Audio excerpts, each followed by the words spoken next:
Welcome to the third episode of the Second Chance podcast with Rob and Viva. So today we're going to touch on a couple things. One of them was, one question that was asked in the previous podcast was, how do you make time for fun and quality moments together amidst life responsibilities? All right. So let's start. We both live pretty busy lives. Me, I'm a barber by trade. So we run several barbershops from North Carolina, South Carolina, and Georgia.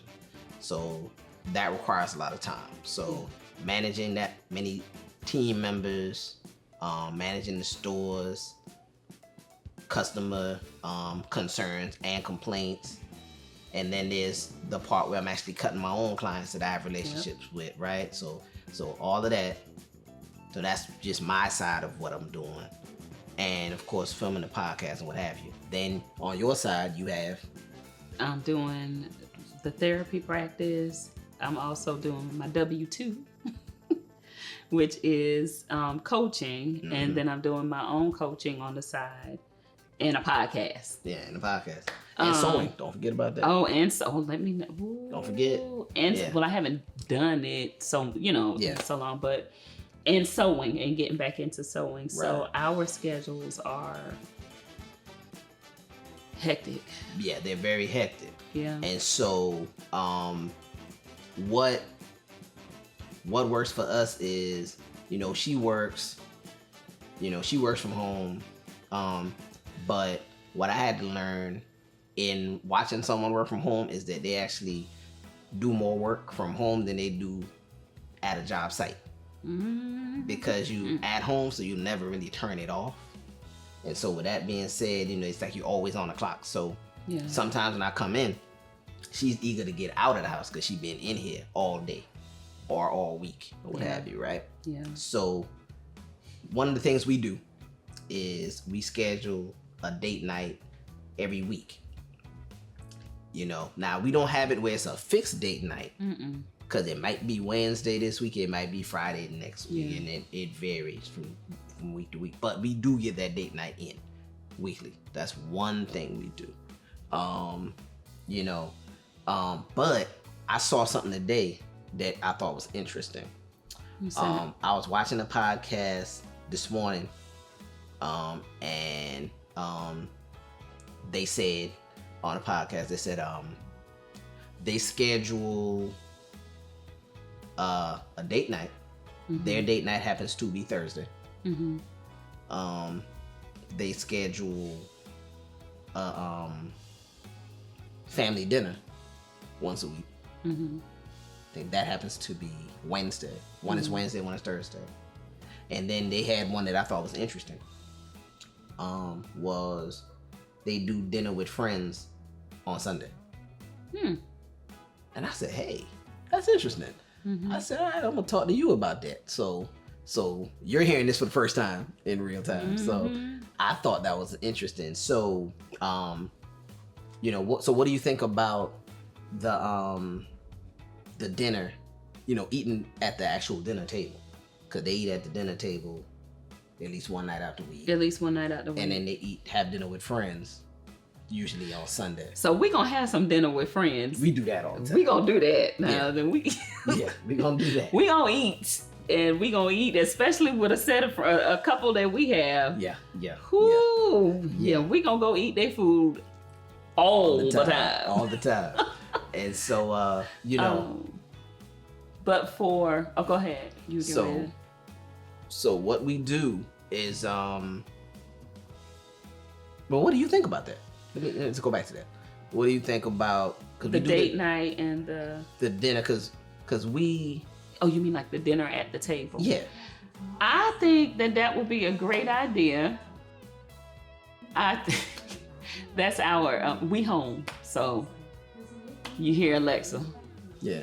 I think that would be a great idea because I feel like as busy as our schedules are, we do need to do better to help us health-wise. We're constantly like eating on the go. just on the go, on the go, on the go, on the go, Yep. just grabbing something, eating on the go, and not necessarily something from out of the house. Like there's a meal prep, but we're constantly eating on the go. But I think that would be a great idea. Yeah. You know, Yeah. we started out like that, We did. and And then life be life, and Netflix be Netflixing, and yeah, because we gonna sit and Yeah. eat and watch a movie Well, real watch- quick. and binge watch a series of And Paradise, Elementary, Will Trent. Will Trent. That's some good stuff. Yeah, all the good shows, right? So what we do is, we started eating dinner at the table, Yeah. and then we wound up moving to eating on the little trays on the couch, the little tray things. Yep. You know, like back when we was kids, it was like a tray stand. Well, not a tray, a table is about that tall. And so we eat, watch TV, eat. So we do eat dinner together several times a Yeah. week, but rarely at the table. Yeah. So that's something I think we can try to get one I like night the in idea. a week at the table. So that's one thing we want to implement. Yeah. You know, what you think? Yeah. Yeah, I think that'd be dope. So that's one. Another thing we do to schedule in time is we have several other couples that we spend time with. We have some couples in Charlotte that we're real close to, some couples here in Charleston that we're close to, Yep. you know, where we go to their house, they come to our house, and vice versa. And so we schedule time with them, and we do things, you know, whether we're going out of town. We just went on vacation with the couple that we actually met at their wedding, Yeah. and we went out of town with them, spent a lot of time with them, and what we do is we try to schedule as a family. Me and her, we schedule like a mini vacation every quarter. So every 3 months we're going somewhere for a couple days. Might just be 3 days, might be 4, might be a weekend, but we're going somewhere out of town. So that's 3 times. And then one of those quarters you take like the real vacation, the 5-day, 7-day joint. We'll do that. And that way every quarter you get to step away from the madness or the life that we've created. Because for some people, life isn't necessarily madness. You're actually doing what you Yeah. love, right? Yeah. And I actually love what I do, and so does she. But it can become taxing and overwhelming sometimes. Right. Because there's so many other people that are constantly pulling on you. So it's not just, although I work from home, I have, oh my gosh, over 30 clients at a time. Right. So when you're constantly, and you have so many people that you're working with, and people whose hair you cut as well. That's right. So when you're constantly interacting, and I am an ambivert. People don't believe that, but I'm an ambivert. Okay. I'm very introverted. Right. Well, you know this. Yeah, I'm I very introverted. I'm extroverted with the people that I love. And once I get to know you, but I'm very introverted if I don't know you. And then after I'm done coaching or counseling or whatever, I'm just over it. Like I need to take a moment because I give all of myself to the client. So for us, what has been happening is, although we love what we do, we're passionate about what we do, it's overwhelming. And it can be taxing on us mentally, emotionally, spiritually, physically, all of those things. And I was seeing that. And so I was like, nah, we're going to start taking time for us. So Sundays are our rest days. Don't call us. Not unless we go on somewhere to eat with somebody, that's different. But as far as us doing any work or any of that stuff, we try very hard. We're going to worship on Sundays. Yeah, we're going to do that. That's what we're going to do. And then we came up with, like when we went to Belize in December, we were in the airport in Belize on the way flying back home. And us and the couple that we went with was like, let's go ahead and book a cruise for March. And that's what we did. So now it's, okay, we'll do the big trips every quarter. But monthly, we're going to do a staycation, a vacation, a something-ation to kind of get us back together, because taking care of the people and carrying that weight from other people for a long period of time and not taking care of yourself can be very, very taxing. That's true. And I think I talked about that in my other podcast. Right. It can be very taxing because we take care of everyone else and negate us. Mm-hmm. And since we've been together, I can, if I can honestly say before, when I met Rob is such a giver, and he's going to work tooth and nail for everybody else, but he was not taking care of himself. And then on the flip side, it was the same thing for me. But when I saw that, I'm like, nah, ain't nobody gonna kill you like that. So we're gonna need to set some boundaries. This is gonna be your rest day. No, you can't be running up and down the street for everybody, being everything to everybody all of the time.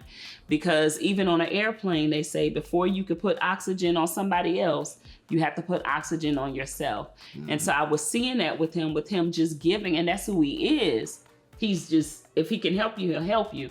But you know, people calling 10, 11 o'clock at night, tell me how to set up a barbershop. No, let's schedule an appointment. And I'll be his secretary and we'll send you an invoice so he can walk you through. Because it's tiring. It was very tiring on him and just taxing. And I saw that. And it's like, okay, we need to do something to make sure that when we go away, and the first trip we did, we went in the mountains. Remember, it was 4 couples. 4 couples. 4 amazing couples where all of us were able to be transparent with one another.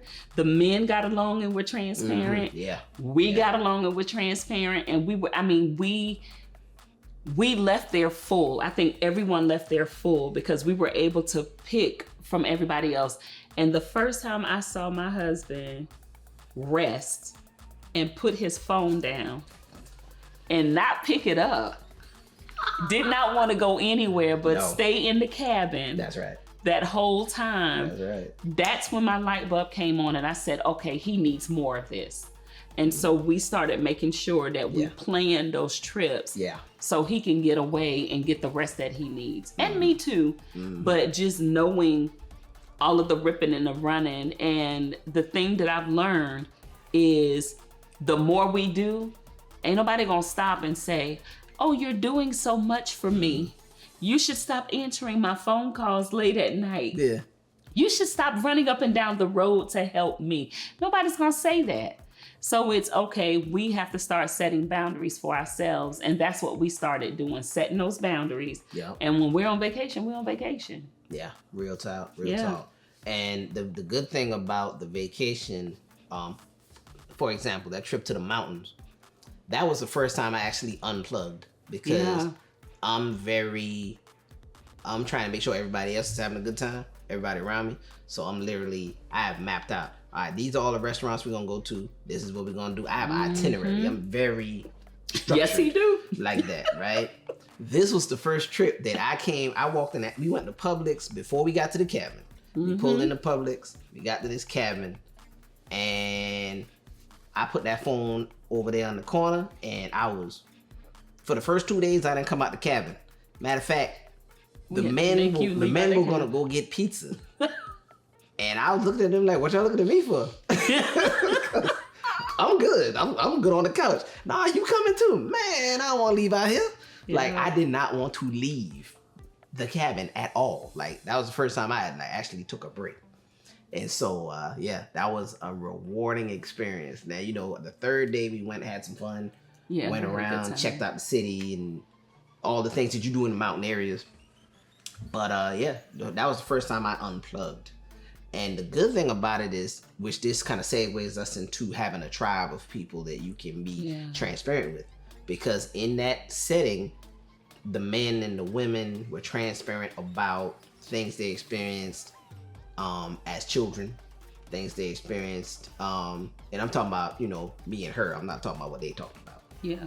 But so me, I was transparent about things I experienced as a child, things I experienced in my first marriage. She did the same thing, and so it answered questions for the other party. that they didn't know. And they were like, I always wondered why he wouldn't do this, or he did that, or he responds this way, or she responds this way. Mm-hmm. Now you're in this setting where you're being transparent. Because for me, I used to wash dishes. I worked in several restaurants and we washed dishes, and I hate washing dishes to this day as a result of when I used to work in that restaurant and the volume that we did. You're talking about 2 dishwashers dealing with 140 reservations between the hours of 6 and midnight. It's a lot of dishes on 2 kids, because we were 16 years old at the time. So after that, I was like, yeah, you couldn't pay me to wash dishes. So, I would eat off paper plates. I almost would throw a dish away before I wash it. That's kind of where I was. So, but I've grown from that. But now she kind of understood why I didn't really like washing dishes. Now, once I told that story, she was like, oh, that's why. And vice versa. So, having that tribe of people you can actually be transparent with, because the stories we told helped other couples, and the stories that the other couples told helped us and everybody around. And that tribe that holds you accountable. Yeah. I think that's good, where you have the tribe where you can be vulnerable with, because we all gonna have some hiccups or whatever in relationships or whatever, you know what I mean? Whatever, what have you. But to be able to have, let me change this. Let me say this real clear. Okay. To be able to have our godly assigned tribe, who's gonna hold us accountable, who's going to cover us, who's going to tell us the truth, but who's still going to pray for us and be fair. That tribe. Yeah. Not the tribe of, girl, if I was you, I wouldn't be listening to him. He ain't your daddy. Now, I ain't talking about them people. No, you don't need that. I'm talking about them real friends who really care about your relationship. They care about you. They care about your marriage. Right. And they have invested time into your relationship and you as an individual. And so I can honestly say that our tribe is amazing. Like, absolutely amazing. And y'all know who y'all are. Thank you so much. Don't make me start name dropping. Yes. Go ahead. So, which is good, what she said. Because, a lot of people kind of got away from, well, why are people, when people get married, you have this wedding and you got, 3 people in your wedding, 3 on the groom side and 3 people on the bride side. And then all of a sudden you look up and it becomes 20 people because this cousin didn't want to be left out. They didn't want to leave out your sister. They didn't want to leave out your friend from college. Well, that really wasn't the purpose of the people being in the wedding. Right. The purpose of all the people standing beside you up there, as well as the people that were witnessing the wedding, was to help you stay married and to correct you when you was out of pocket. Both parties, whether the husband was out of pocket or the wife is out of pocket. The whole purpose of all these people, groomsmen, bride, maid of honor, and all the other roles was to keep the unit like this, to keep you together when they see someone veering off in any capacity. You know what I'm saying? That's kind of what the role was, but it kind of got commercialized. And it's like, I have 500 people at my wedding. No judgment if you do. No judgment. Yeah. But that really wasn't the purpose. The purpose was to keep these people, because the whole village, the goal was to keep the unit together. And so with us, we only had, I think we had 20. We had 13 couples. We had 13 couples. We had 26 people. We had 13 well, you know what? We had 1, 2, there were 3 single. There were 5 single people. Okay. And then everyone else was couples. All right. So somewhere in that 26 people bracket. Because remember, one of the single women say, you are never welcome back over here on the single side again. Yeah. See, so keeping everybody accountable. You feel me? That's what they were doing. And so we chose those people, and they spoke life into us at the wedding, so on and so forth. Now, something else we're doing is we work out together now. We, now this week we didn't get much in. Last week we did. Then the week before that we was on vacation, and we worked out together on vacation. We did. We worked out on vacation. So on vacation we worked out. So we are taking this health journey seriously. Yeah. You know what I'm saying? So that's another way we can spend time together And hence, amongst our busy schedules, yeah. and push each other to just to be better versions of ourselves. And so we try to work out together several times a week. So that's something else that we do. So because my observation, and I tell her this, and I tell my customers and everybody that cutting hair so one of my barbershop is inside of a Walmart, and he's sitting in there, and I see couples walking in and out of Walmart all day, and the wife will be strong and strutting and walking fast, Not strutting. and the husband will be bit back there, can barely take 2 steps, and I'd be like, what is going on here? To where they live in the same house, I'm assuming y'all eating out the same pot. Why is he falling apart and she over here strutting? And this is something that I've seen, it's not a black thing, it's not a white thing. I've seen it across cultures, whatever culture, Indian, black, white, you name it. I've seen it amongst whatever races, and it's just something that I think we need to talk about that on a podcast one day. With some older couples to try to figure out what that is, because What's going on with what it? is it? Y'all, if y'all put it in the comments, that hey, if you've been seeing that, 'cause I know I'm not the only one, but I notice it.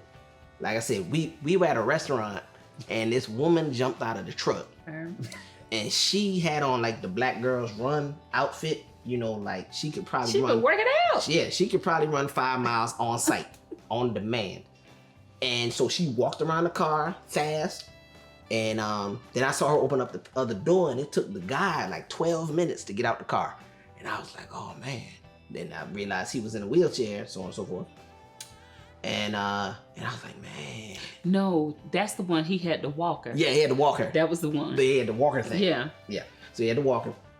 And so after they ate, they went up to the cash register, and I saw him. He was still being a husband, because even with all that, I saw him put his wallet under his chin, support himself and balance to pay the bill, and still, be the husband that, he is, and still trying to, lead the family and be a provider, and so on and so forth, even in that condition.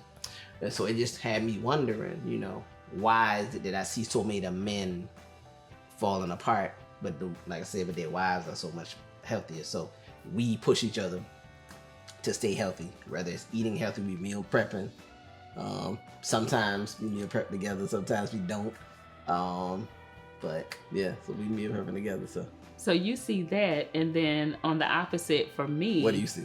I see men that are spry and healthy and doing their thing, and then the woman just looks just worn and torn out. I mean, worn and torn down and depressed. I think I had told you that before. Yeah, I see a lot of that. I have seen that too. Yeah, and I'm like, what is going on with this picture? Like, he look like he living his best life, and she Yeah, is not happy. yeah, that's something. I don't seem to see a balance a lot of times. Yeah. It's usually one member of the couple is extremely, they look healthy, and the other one look like they let themselves go, or one is healthy and the other one is like sickly. But you usually don't seem to see a balance where both people are very healthy, Thriving together. Yeah. It seems to be very So what do one-sided. Yeah. So that's so yeah. Put that in the comments. Let us know what you think. Give us your opinion on that when you're out there, and start looking and paying attention to what you see going around. And you remember when we were at that restaurant and the woman walked in and the husband was trying to get in behind, and the door almost knocked him. Oh, Almost knocked him on his feet. gosh. Yes. She had that fur coat on. Yeah. She was looking at him like, you can't hold the door. Yeah. I was like, oh my gosh. Literally, he almost went Yeah. airborne. When that door came back and hit him, that dude went airborne. I remember that because Nah. both of us, we just kind of looked at each other like, Yeah. I was like, that will never be us. That's what I said. That will never be us. So, she was looking good too. yeah, she was looking great. She was looking real good. And I Yeah. think they had to been in their 70s. Yeah, they look like they were about in their 70s. She was spry. She was looking good, but that door almost knocked him out. Yeah, that door almost took that brother out. I was like, is she mad at him? What happened? Probably. He probably was using it. He probably used can't. I cannot. I'm done. I'm done. Y'all will get that. I am done. Oh man. But hey, please share. Let people know about the podcast. Share. Get busy in the comments and please click and subscribe. And we look forward to seeing y'all on the next episode. Thank you.